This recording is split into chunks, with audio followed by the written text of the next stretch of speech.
ॐ विश्वानि देव सवितुर्दुरितानि पराशु यद्भद्रं तन्नयाशु।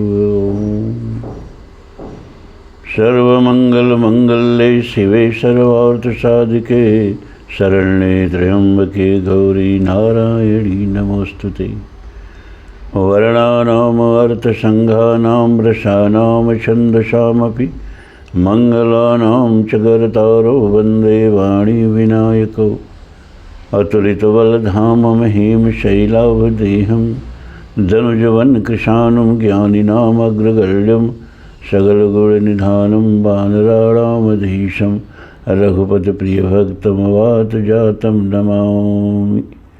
यस्याङ्के च विभाति भूधरसुता देवापगामस्तके भाले बालविधुर्गले च गरलं यस्योरशिव्यालराट् सोऽयं भूतविभूषणः सुरवरः सर्वाधिपः सर्वदा सर्वः सर्वगतः शिवः शशिनिभः श्रीशङ्करः पातु माम्।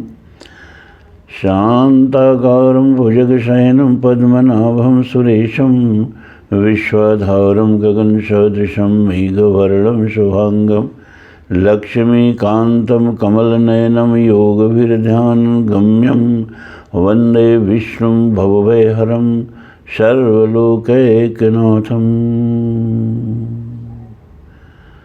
सत्संग प्रेमी धर्म प्राण सज्जनों, अब महाभारत का टर्न है और जहाँ हमने कथा छोड़ी थी विराट पर्व में,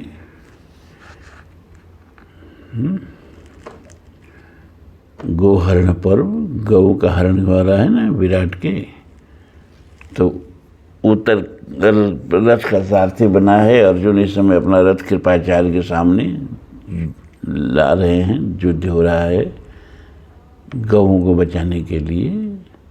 आप लोगों को कथा याद रहनी चाहिए पीछे की, इसीलिए तो हम महाभारत रामायण सब सुना रहे हैं कि अपनी संस्कृति का आप लोगों को पूरा बोध हो जाए। हमारे पूर्वज क्या सोचते थे, हमारे पूर्वज कैसे थे, हमारा अतीत कैसा था, ये हमारी संपत्ति है ना। हमारा अतीत हमारी संपत्ति है, हमें हमारा अतीत ही जीता है।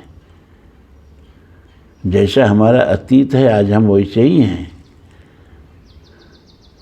तो अतीत को जानना बड़ा ज़रूरी है। अतीत को न जानना मतलब अपने जड़ों से कट जाना। इसीलिए मैं रामायण महाभारत सुना रहा हूँ आप लोगों को, और बीच बीच में आप लोगों का आध्यात्मिक भी उन्नति होते रहे, इसके लिए उपनिषद भी एक दिन रखा हूँ,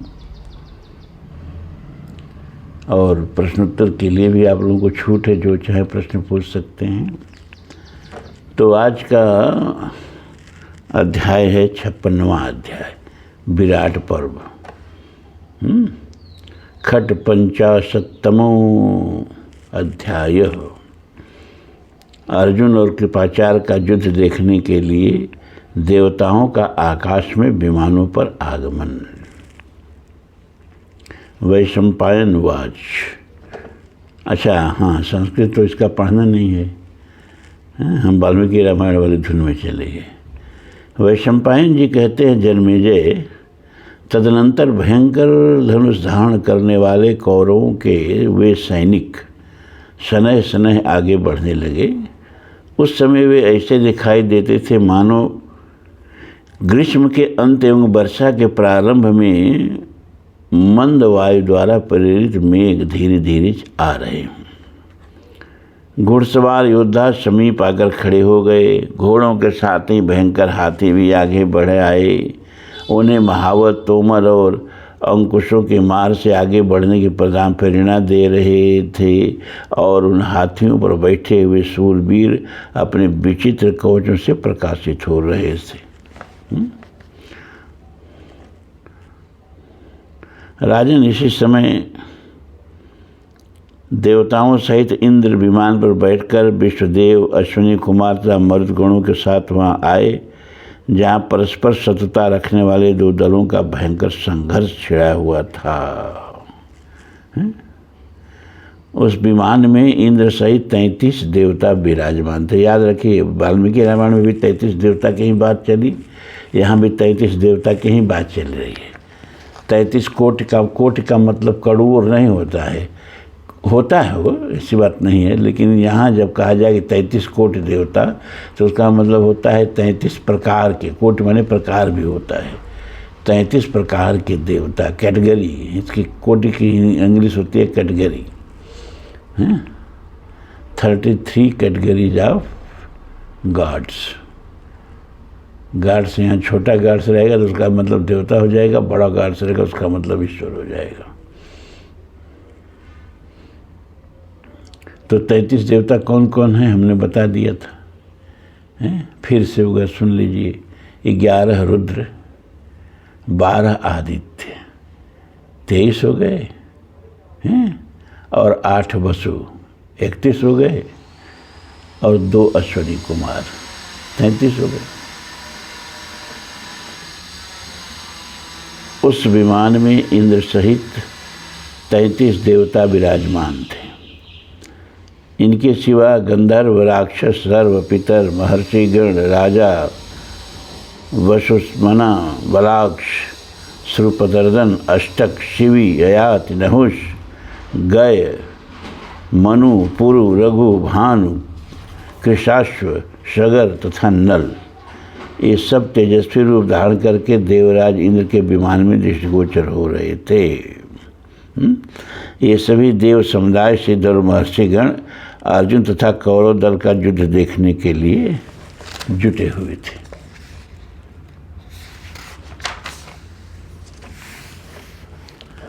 उन विमानों में बैठे हुए देवताओं के रत्न, छत्र, अस्त्र, मालाएं और चवर आदि स्पष्ट दिखाई दे रहे थे। श्रेष्ठ देवताओं द्वारा लाए हुए भांति भांति के विचित्र विमान अनेकानेक रत्नों से उद्भासित थे। उनमें उनके द्वारा उद्भासित होने वाली आकाश की विचित्र शोभा हो रही थी। वही विमान अष्ट देवताओं से घिरे हुए वज्रधारी महातेजस्वी इंद्र पद्म और उत्पलों की माला पहने सुशोभित हो रहे थे। वे अनेक वीरों के साथ छिड़े हुए अर्जुन के उस महान संग्राम को बार बार देखते थे तो भी तृप्त नहीं होते थे। कहाँ है भाई? क्योंकि इंद्र का ही पुत्र लड़ रहा था अर्जुन, तो अपने बेटे का युद्ध देखने आए थे। जन्मेजय कौरव सेनाओं को व्यूह रचना करके खड़ी हुई देखकर कुंती नंदन अर्जुन ने विराट उत्तर को संबोधित करके कहा, उत्तर, जिसकी ध्वजा पर सोने की बेदी का चिन्ह दिखाई देता है उसी रथ के दाहिनी ओर चलो, उधर ही शरद्वान के पुत्र कृपाचार्य हैं। इधर जो थोड़ा डिस्टर्बेंस होता है अगल बगल, बताया ना कि यहाँ पूरा कई जब से हम इस मकान में आए हैं तब से काम लगा है, तो कुछ खटखट फटफट सब बन ही रहा है, तो डिस्टर्बेंस तो होता रहेगा भाई, वो होता है 10 बजे रात तक।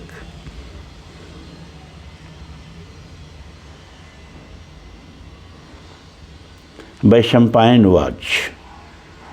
वैशंपायन कहते हैं, राजन धनंजय की बात सुनकर विराट कुमार उत्तर ने तुरंत ही चांदी के समान चमकीले उन श्वेत घोड़ों को जो सोने के साथ समान से सुशोभित हो रहे थे हाँका। घोड़ों को वेगपूर्वक भगाने में जितने उत्तम ढंग हैं क्रमशः उन सबका सहारा लेकर उत्तर ने उन चंद्रमा के समान श्वेत घोड़ों को इतनी तीव्र गति से आगे बढ़ाया मानो वे कुपित होकर भाग रहे हों। तब अर्जुन ने अपना नाम सुनाकर और पूरा बल लगाकर भारी आवाज़ करने वाले अपने उत्तम शंख देवदत्त को बजाया।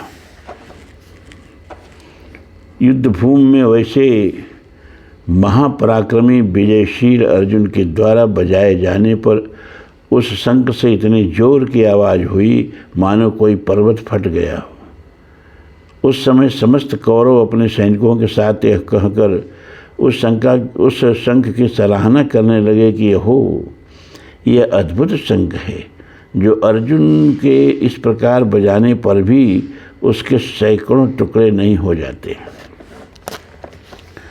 यह शंखनाद स्वर्गलोक से टकराकर जब पुनः लौटा तब इस प्रकार सुनाई दिया मानो इंद्र का चलाया हुआ वज्र किसी पर्वत से गिरा हो। बीरबल कृपाचार्य बल और पराक्रम से संपन्न थे, उन्हें जीतना कठिन था। वे अर्जुन के शंख बजाने के अनंतर उनके प्रति कुपित हो उठे। शारद्वान के पुत्र महारथी कृपाचार्य उस समय अर्जुन के शंखनाद को नहीं सह सके। उनके मन में अर्जुन पर कुछ रोष हो आया, इसीलिए युद्ध के अभिलाषी होकर उन पराक्रमी महारथी ने अपना शंख लेकर उसे बड़े जोर से फूंका। रथियों में श्रेष्ठ कृपाचार्य ने उस शंखनाद से तीनों लोगों को गुजाकर उस समय हाथ में धनुष ले लिया और उसकी प्रत्यंचा खींचकर टंकार ध्वनि की। तब अर्जुन भी अपने विश्व विख्यात उत्तम आयुध गांडीव को कान तक खींचकर बहुत से मर्मभेदी नाराज मैंने बाण छोड़े।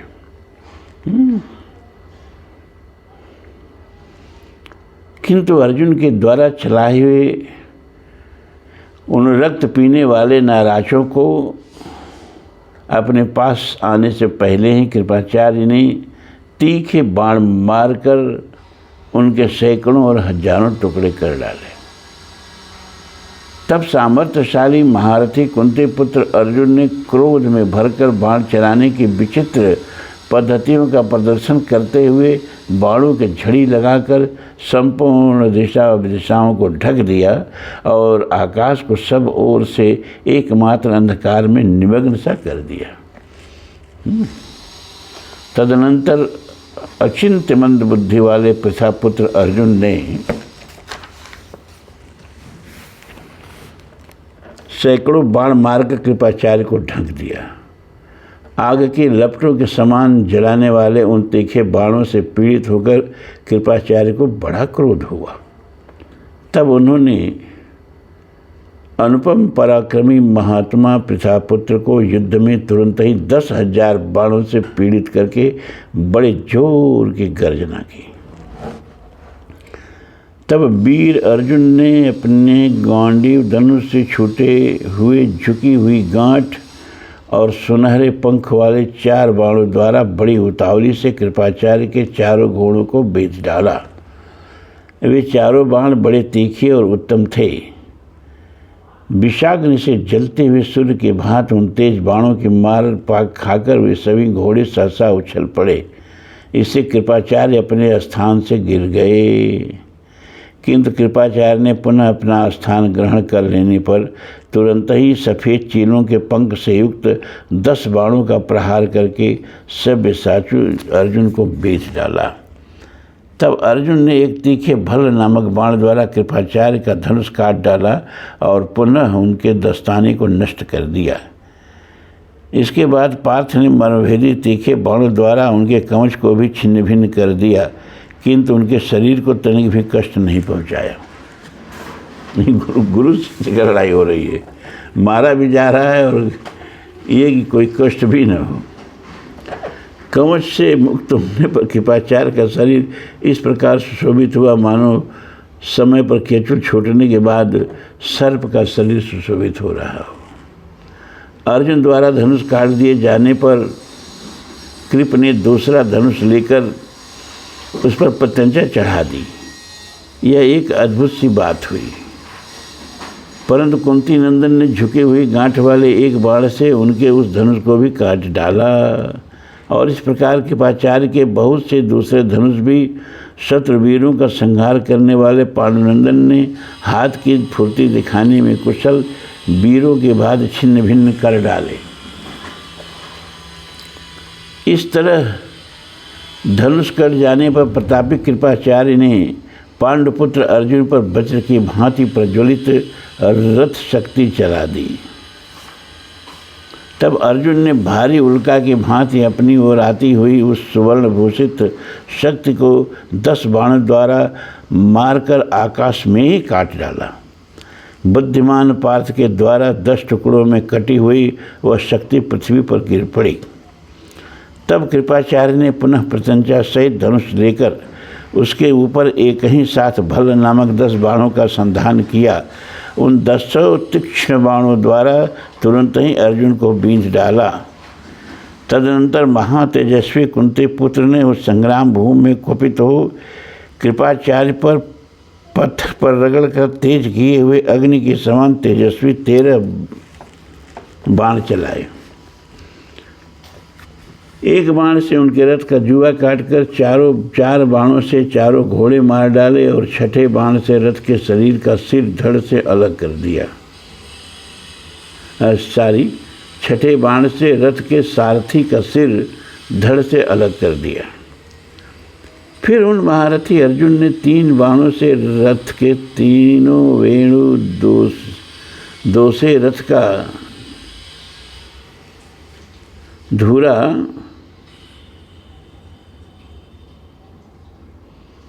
फिर उन महारथी अर्जुन ने 3 बाणों से रथ के तीनों वेणु 2 से रथ का धूरा और 12वें भल्ल नामक बाण से उनके रथ की ध्वजा को भी उस समय रणभूमि में काट गिराया।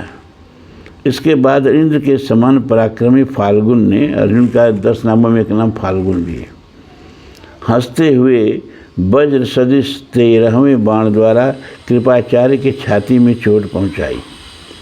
इस प्रकार धनुष, रथ, घोड़े और सारथी आदि के नष्ट हो जाने पर कृपाचार्य हाथ में गदा लिए रथ से कूद पड़े और तुरंत ही उसे अर्जुन पर दे मारा।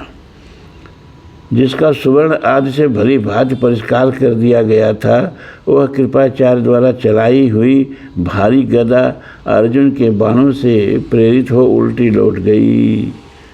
शारद्वान के पुत्र कृपाचार्य अत्यंत अमर्ष में भरे थे। उनके प्राण बचाने की इच्छा वाले कौरव सैनिक सब ओर से आकर उस युद्ध में अर्जुन पर बाणों की वर्षा करने लगे।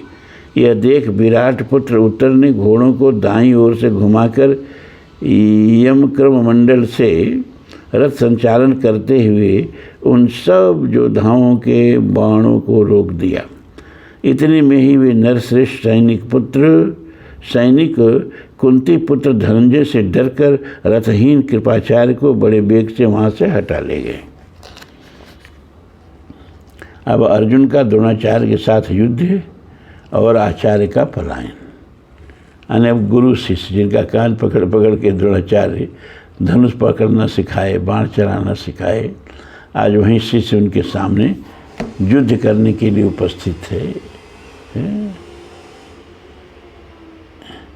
ये है महाभारत की कथा।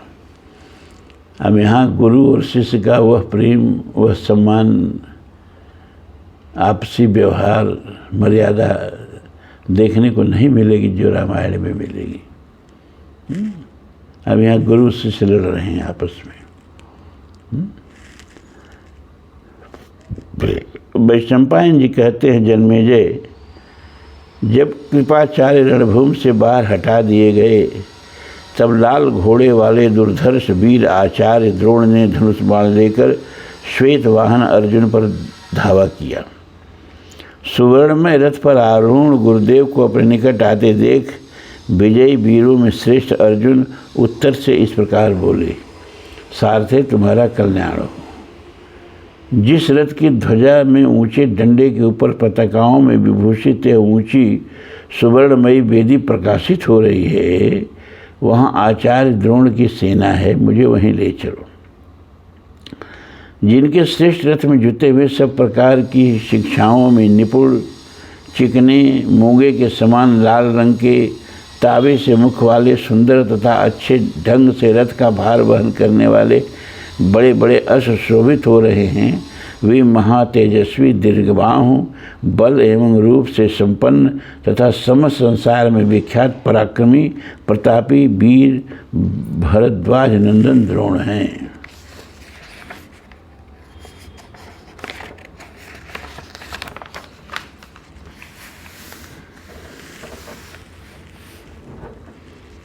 वे युद्ध भूमि में बुद्धि में शुक्राचार्य और नीति में बृहस्पति के समान है। इन विप्र शिरोमणि में क्षमा, इंद्रिय संयम, सत्य, कोमलता, सरलता तथा अन्य बहुत से सद्गुण नित्य विद्यमान हैं। मैं इन्हीं महाभाग आचार्य के साथ इस समरभूमि में युद्ध करना चाहता हूँ। अतः उत्तर रथ बढ़ाओ और मुझे शीघ्र उन आचार्य के समीप पहुँचा दो।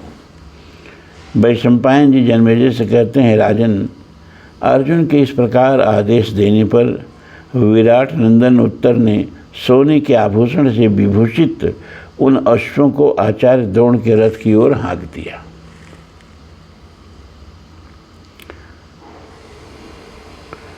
महारथियों में श्रेष्ठ पांडुनंदन अर्जुन को बड़े वेग से अपनी ओर आते हुए देखकर आचार्य द्रोण भी पार्थ की ओर आगे बढ़ आए। ठीक उसी तरह जैसे एक उन्मत्त गजराज दूसरे मत वाले गजराज से भिड़ने के लिए जा रहा हो। तदनंतर द्रोण ने 100 नगाड़ों के बराबर आवाज़ करने वाले अपने शंख को बजाया। उसे सुनकर सारी सेना में हलचल मच गई, मानो समुद्र में ज्वार आ गया हो। रणभूमि में उन लाल रंगों के सुंदर घोड़ों को हंस के समान वर्ण वाले मन के सदृश वेगशाली श्वेत घोड़ों से मिला देख युद्ध करने के विषय में सब लोग आश्चर्य में पड़ गए।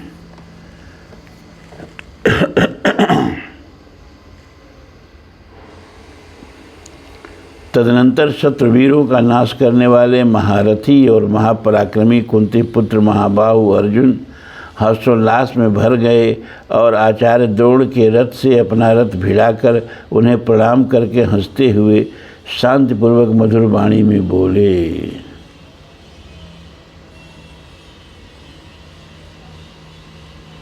आचार्य, युद्ध में आप पर विजय पाना सर्वथा कठिन है। हम लोग बहुत वर्षों तक वन में रहकर कष्ट उठाते रहे हैं। अब शत्रुओं से बदला लेने की इच्छा से आए हैं। अतः आप हम लोगों पर क्रोध न करें। अनग, मैं तो आप पर तभी प्रहार करूंगा जब पहले आप मुझ पर प्रहार कर लेंगे। मेरा यही निश्चय है। अतः आप पहले मुझ पर प्रहार करें। तब आचार्य द्रोण ने अर्जुन पर 21 बाण चलाए, किंतु पार्थ ने उन सबको अपने पास आने से पहले ही काट गिराया, मानो उनके हाथ इस कला में पूर्ण सुशिक्षित थे। तदनंतर पराक्रमी द्रोण ने अपने अस्त्र चलाने की फुर्ती दिखाते हुए अर्जुन के रथ पर सहस्त्रों बाणों की वृष्टि की। उनका आत्मबल असीम था। उन्होंने चांदी के समान अंग वाले अर्जुन के श्वेत घोड़ों को भी शान चढ़ाकर तेज किए हुए सफ़ेद चील की पांख वाले बाणों से ढक दिया। जान पड़ता था आचार्य यह सब करके अर्जुन के क्रोध को उभारना चाहते थे। दोनों ही विख्यात पराक्रमी थे। वेग में दोनों ही वायु के समान थे। वे दोनों गुरु शिष्य दिव्यास्त्रों के महापंडित और उत्तम तेज से संपन्न थे। परस्पर बाणों की झड़ी लगाते हुए दोनों ने उन सब राजाओं को मुंह में डाल दिया।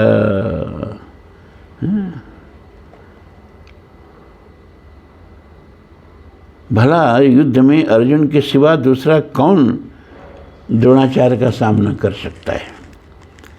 यह क्षत्रिय धर्म कितना भयंकर है कि शिष्य को गुरु से युद्ध करना पड़ा है।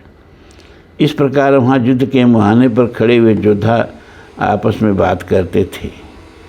भरद्वाज नंदन द्रोण अत्यंत कुपित हो, जिसके पृष्ठभाग में सुवर्ण जड़ा हुआ था और जिसे उठाना दूसरों के लिए बहुत कठिन था, उस महान धनुष को खींचकर अर्जुन को बाणों से बेधने लगे। उन्होंने अर्जुन के रथ पर बाणों का जाल सा बिछा दिया। इतना ही नहीं, शान पर चढ़ाकर तेज किए हुए उन तेजस्वी बाणों द्वारा उन्होंने सूर्य की प्रभा को भी आच्छादित कर दिया। इसी प्रकार हर्ष में भरे हुए वेगशाली पांडुनंदन अर्जुन भी भार सहन करने में समर्थ और शत्रुओं का नाश करने वाला उत्तम एवं दिव्य गांडीव धनुष लेकर बहुत से स्वर्णभूषित विचित्र बाणों की वर्षा कर रहे थे। पराक्रमी पार्थ अपने धनुष से छूटे हुए बाण समूहों द्वारा तुरंत ही आचार्य द्रोण की बाण वर्षा को नष्ट करते जाते थे। यह भी एक अद्भुत सी बात थी। रथ से विचरने वाले कुंती पुत्र धनंजय सबके लिए दर्शनीय हो रहे थे। उन्होंने सब दिशाओं में एक ही साथ अस्त्रों की वर्षा दिखाई और आकाश को चारों ओर से बाणों द्वारा ढककर एकमात्र अंधकार में निमग्न सा कर दिया। उस समय आचार्य द्रोण कोहरे से ढके हुए की भांति अदृश्य हो गए। आचार्य द्रोण संग्राम भूमि में बड़ी शोभा पाने वाले थे। संग्राम में उन्होंने अपने रथ को जब अर्जुन के बाणों से ढका हुआ देखा, तब मेघ गर्जना के समान गंभीर नाद करने वाले अग्निचक्र के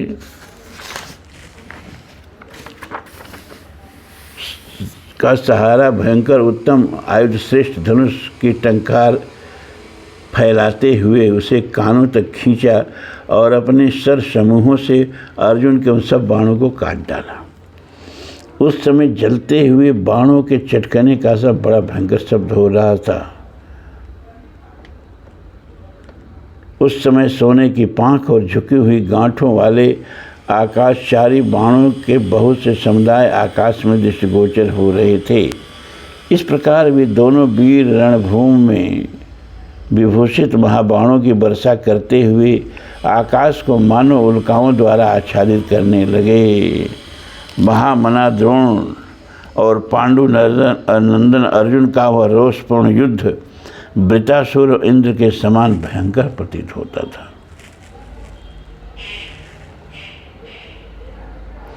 जैसे दो हाथी एक दूसरे से भिड़कर दांतों के अग्रभाग से प्रहार करते हों, उसी प्रकार वे दोनों धनुष को अच्छी तरह खींचकर छोड़े हुए बाणों द्वारा एक दूसरे को घायल कर रहे थे। वे भयानक पराक्रमी थे। उन्होंने दर्शकों को अपना अस्त्र कौशल दिखाते हुए तुरंत बहुसंख्यक बाणों द्वारा आकाश को ढक लिया। यद्यपि प्रचंड तेजस्वी नरश्रेष्ठ अर्जुन विपक्षी को मार डालने की इच्छा रखते थे, तो भी शस्त्रधारियों में श्रेष्ठ आचार्य प्रवर द्रोण उस समर भूमि में झुकी हुई गांठों वाले बाण द्वारा प्रहार करके अर्जुन के साथ मानो खेल रहे थे। उनके मन में अर्जुन के प्रति वात्सल्य का भाव उमड़ रहा था। उस तुमुल युद्ध में अर्जुन दिव्यास्त्रों की वर्षा कर रहे थे, किंतु आचार्य अपने अस्त्रों द्वारा उनके अस्त्रों का निवारण मात्र करके उन्हें लड़ा रहे थे। वे दोनों नरश्रेष्ठ जब क्रोध और अमर्ष में भर गए, तब उनमें परस्पर देवताओं और दानवों के बाद घमासान युद्ध छिड़ गया।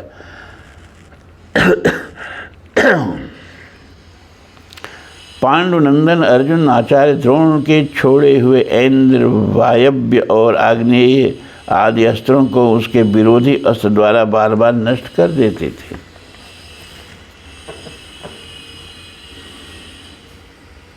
अर्जुन के छोड़े हुए बाण जब देहधारियों पर पड़ते थे, तब पर्वतों पर गिरने वाले वज्र के समान भयंकर शब्द सुनाई देता था।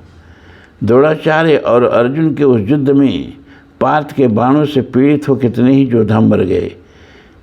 कितनों के केयूर भूषित भुजाएं कट गिर गई। विचित्र वेशभूषा वाले महारथी धराशायी हो रहे थे। सुवर्ण जटित विचित्र कवच और ध्वजाएं वहाँ बिखरी पड़ी थी। उन सब कारणों से वह सारी सेना भय से अचीत सी हो गई थी। उन दोनों के धनुष भार सहन करने में असमर्थ थे। वे दोनों धनुषों को कपाते हुए तीखे बाणों से एक दूसरे को बीजते और आच्छादित कर देते थे।